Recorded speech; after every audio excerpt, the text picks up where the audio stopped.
What was it like in the kind of early days of dementia, talking honestly or not honestly about what was happening to you? Yeah, I find it easy to talk honestly. I was sort of very open with everybody right from the onset because I felt that people didn't know, then I couldn't get the support. If I wasn't prepared to own up or admit it, then it makes it harder, I think, for everybody around you then to sort of make you feel. Whereas if you've already said, it's sort of giving them permission to sort of support you. But I find it, I thought it was the beginning of the end. I really did, until I found a group of peers who likewise were living with a dementia diagnosis. And I honestly, within half an hour meeting that group, my attitude totally changed, and I sort of felt, yeah, there's hope here. I can continue to live with this.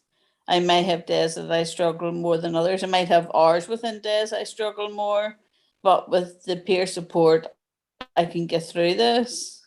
It's the peer support that's everything to me. The knowledge that you can pick up the phone or go onto the website or go onto a Zoom with your friends and just know that everybody's there for each other. It's fantastic. I found that honesty in the beginning, being totally upfront with people and letting them know, and then what they did with that information was up to them.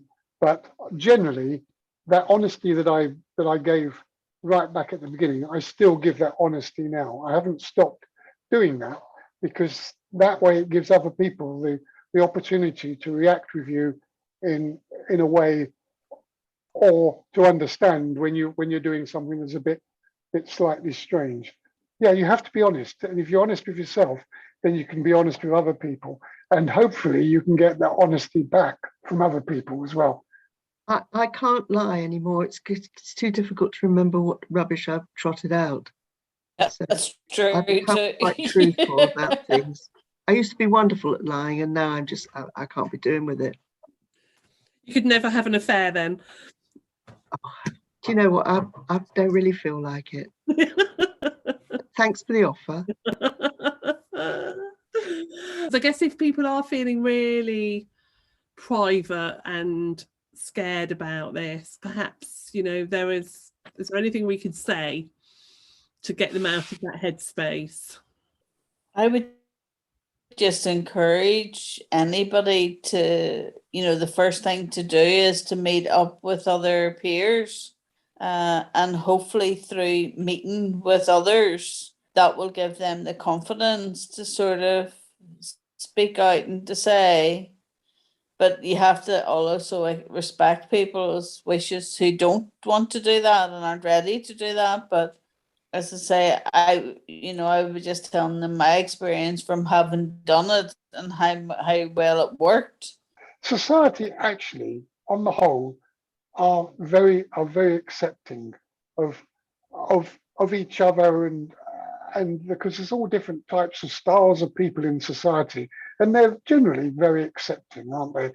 Most people in society, if you give them the opportunity to be kind with you, then they will. And what benefit has it had in your lives by being open and honest? Up until now, I'd say absolutely none. I've got away with murder over the years, but nowadays, I don't think it. I don't know. It's just easier. I don't have to remember what I've said. Yep. But I also don't have that much to tell, untruths about anymore. Mm. I mean, I have got nothing to hide.